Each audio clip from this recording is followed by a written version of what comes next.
Guys आज के video में हम बात करेंगे कि बाइक में डीजल इंजन क्यों नहीं मिलता। अब गाइज बताऊं, ये कमेंट मैंने ना कुछ टाइम पहले मैंने एक किसी वीडियो में देखा था कि भाई जो डीजल इंजन में पहले एक बुलेट आती थी, रॉयल एनफील्ड आती थी, अब क्यों नहीं आती, या अब किसी भी बाइक में हमें डीजल इंजन देखने को क्यों नहीं मिलता। तो गाइज बाइक में डीजल इंजन ना मिलने के बहुत सारे रीजन है, एक रीजन नहीं है, बहुत सारे रीजन है। और जैसे कि आप सभी को पता है भाई, कोई भी ऐसी बाइक नहीं है इंडियन मार्केट में, कहीं भी नहीं है जिसमें आपको डीजल इंजन मिले, सभी में पेट्रोल इंजन या अभी इलेक्ट्रिक मोटर्स देखने को मिल रहा है। तो क्या रीजन है कि डीजल इंजन नहीं मिलता, जबकि कार्स में आपको डीजल इंजन भी मिलता है, पेट्रोल भी मिलता है। ऐसा क्यों नहीं करते कि डीजल इंजन को बाइक में दे दें, जिससे कि माइलेज बढ़ जाए और हमें डेली चलाने में काफी अच्छा माइलेज मिले और हमारा पेट्रोल कम लगे, हमारे पैसे बचे। ऐसा क्यों नहीं करती गवर्नमेंट या कंपनी, ऐसा क्यों नहीं करती। वीडियो के एंड तक देखना, वीडियो अगर सही लगे वीडियो को लाइक करना और चैनल को भी सब्सक्राइब करना। और हाँ, वीडियो में आगे बढ़ने से पहले आप लोगों को एक बहुत ही कमाल की बात बताता हूँ। अब देखो गाइस, यहाँ पे मैं एक्सपेक्ट करके चल रहा हूँ कि मेरे जो व्यूअर्स है ना, उनकी एज अराउंड 18 से लेकर के 30 के बीच में ही है। मेरे मोस्टली जो व्यूअर्स हैं बाइक चलाने वाले या कार चलाने वाले, वो इसी एज के बीच में है। तो यहाँ पे मुझे ऐसा लगता है कि जो भी व्यूअर्स है ना, उनको इन्वेस्ट करना चाहिए। अब यहाँ पे आप में से बहुत सारे लोग बोलने वाले इन्वेस्ट करने के लिए पैसे कहाँ से आएंगे या पैसे नहीं है मेरे पास। तो देखो, ज्यादा अमाउंट की जरूरत नहीं है। अगर आप महीने में 500 से 1000 रुपए बचा सकते हो ना, उतना ही बहुत है। उतना ही अगर आप बचाते जाओगे तो वो बहुत सारे पैसे हो जाएंगे। अब कैसे इन्वेस्ट करना चाहिए, तो मुझे ऐसा लगता है कि आज के टाइम पे सबसे अच्छा इन्वेस्टमेंट है स्टॉक मार्केट या म्यूचुअल फंड या फिर गोल्ड में आप इन्वेस्ट कर दो। इनमें इन्वेस्ट करने के लिए ना सबसे अच्छा जो प्लेटफॉर्म है वो है अपस्टॉक्स। अपस्टॉक्स एक ऑनलाइन ब्रोकर है जहां पे आप फ्री में डीमैट अकाउंट बना सकते हो। बहुत ईजी है इसमें अकाउंट खोलना, इजीली आप अकाउंट खोल सकते हो और यहां से आप चाहो तो स्टॉक्स में इन्वेस्ट कर सकते हो या म्यूचुअल फंड में नॉर्मल एसआईपी कर सकते हो।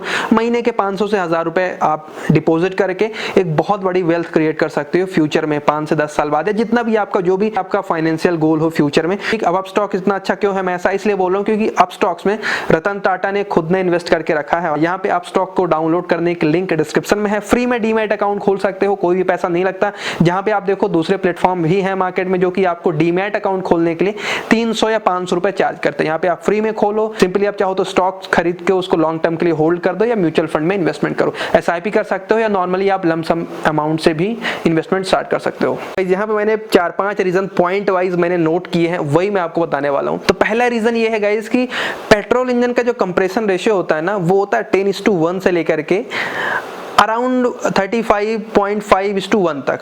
यहीं पे डीजल इंजन का जो कंप्रेशन रेशियो होता है वो होता है 14 या 15:1 से लेकर के 23:1। अब ये कंप्रेशन रेशियो होता क्या है, तो देखो, एक साल पहले मैंने एक वीडियो करी थी जहां पे मैंने पूरे इंजन के मैकेनिज्म को समझाया था, कैसे डीजल इंजन काम करता है, कैसे पेट्रोल इंजन काम करता है।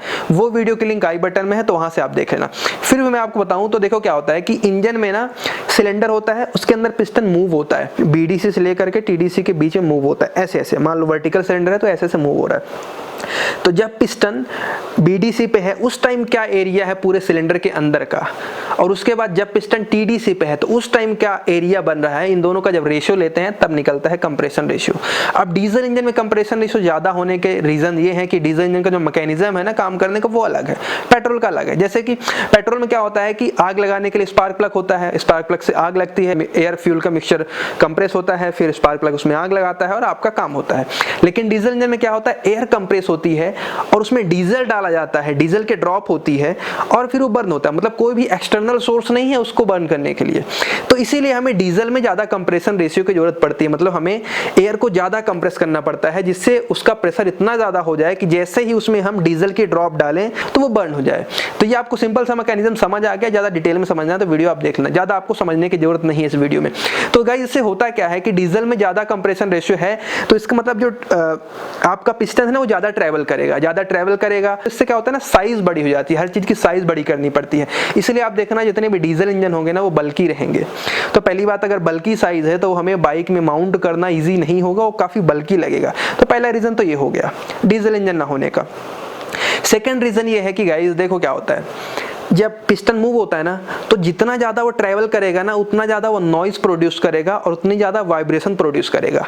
पेट्रोल में तो कंप्रेशन रेशियो कम है तो उसकी ट्रैवल डिस्टेंस कम है, बट डीजल में ज्यादा है तो ज्यादा ट्रैवल करेगा मतलब ज्यादा वाइब्रेशन होगा, ज्यादा नॉइज होगा।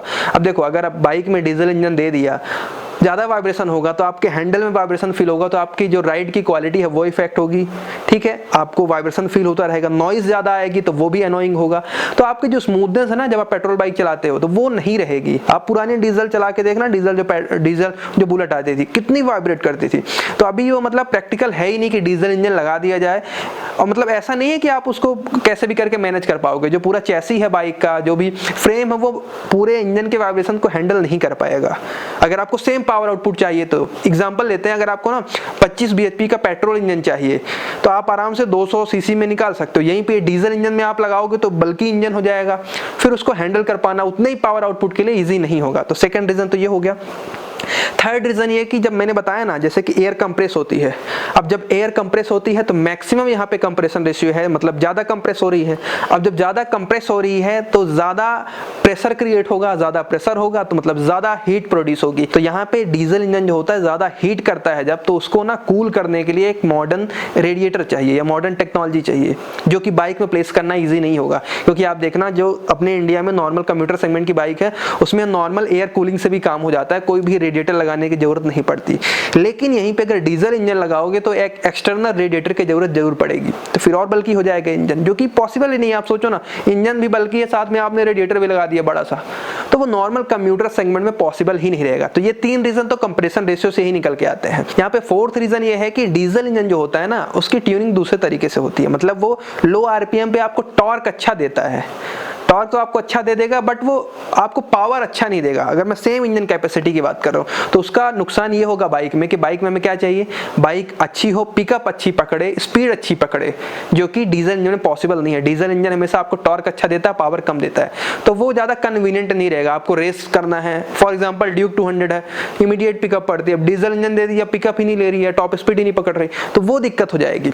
डीजल इंजन का फायदा ये होता है कि हमें अगर बहुत ज़्यादा सामान रख के उस लोड को खींचना है तब ईजी होता है, क्योंकि टॉर्क इंजन है। कैसे टॉर्क काम करता है, कैसे पावर काम करता है, उसके ऊपर भी एक वीडियो है चैनल पे, तो वो भी देख लेना। हालांकि टॉर्क भी डिपेंड करता है आपके पिकअप के लिए, उन दोनों का रेशियो अलग होता है, वो उसके बारे में अपन ज्यादा बात नहीं कर रहे, एक नॉर्मल सी बात कर रहे हैं। फिफ्थ रीजन ये है कि डीजल इंजन आप सभी को पता है रिलायबल कम होता है। रिलायबल कम होता ही है, साथ ही साथ में मेंटेनेंस कॉस्ट भी ज्यादा होती है। तो जैसे हम सोच रहे हैं ना कि भाई डीजल इंजन डाल देंगे अपनी बाइक में तो माइलेज अच्छा मिलेगा, माइलेज ठीक है मानते हैं अच्छा मिलेगा, तो माइलेज अच्छा मिल जाएगा, उसके लिए आपको बल्कि इंजन होगा, साथ ही साथ में मेंटेनेंस कॉस्ट आपको ज़्यादा देना पड़ेगा। आप माइलेज में तो पैसा बचा लोगे पर उसको रेगुलर मेंटेन करने में आपके ज़्यादा पैसे लग जाएंगे, है ना। तो वो चीज़ समझने वाली बात, एक ये रीज़न भी हो गया। साथ ही साथ में रिलायबल भी नहीं होता। पेट्रोल इंजन बहुत रिलायबल है, बहुत टाइम तक चलता है, ये मतलब बेसिक चीज़ें आपको पता है। क्योंकि देखो डीजल इंजन जो होता है ना ज़्यादा हीट होता है, ज़्यादा पूरे अंदर के पार्ट्स उसके हीट होते हैं, कंप्रेशन रेशियो ज़्यादा होने की वजह से, तो उसमें वियर एंड टियर ज़्यादा होता है, इसलिए उसकी रिलायबिलिटी पेट्रोल के कंपैरिजन में कम होती है। तो ये भी एक रीज़न हो गया। एक और रीज़न यहाँ पे बताऊँ तो वो ये है कि आप देखना अगर डीजल इंजन आ भी गया ना बाइक में तो उसकी प्राइस ज़्यादा हो जाएगी। जहाँ पे आप देखो कि नॉर्मल आप बाइक लेने जाते हो 200 सीसी की, है ना, या इस सेगमेंट में, तो आप इजीली 1 से 1.5 लाख रुपए में ले लेते हो। लेकिन अगर डीजल इंजन के साथ आएगी ना तो आराम से उसकी प्राइस 50 से 60 हज़ार रुपए बढ़ जाएगी। मतलब हम मिडिल क्लास के लिए नॉर्मल बाइक का जो प्राइस पॉइंट है वो फिक्स है कि हमें इतने बीच में चाहिए। डीजल इंजन के बाद प्राइस डेफिनेटली बढ़ेगी। और आप बताओ मतलब आपको वीडियो कैसी लगी, इन्फॉर्मेशन कैसी लगी, और आपको कुछ भी इंजन के बारे में समझना है ना, कैसे पावर, कैसे टॉर्क, कैसे कुछ मैंने वीडियोस करी हैं, वो वीडियोस क्या होती है ना, उनकी रीच कम रहती है, आप लोग तक पहुंचती नहीं है, या मे बी आपको इंटरेस्ट नहीं आता, तो इसलिए आप नहीं देखते वो वीडियोस। तो आप है 1-2 वीडियो हैं, उनकी मैं लिंक दे दूंगा आई बटन में या डिस्क्रिप्शन में भी, तो वहां से देख लेना।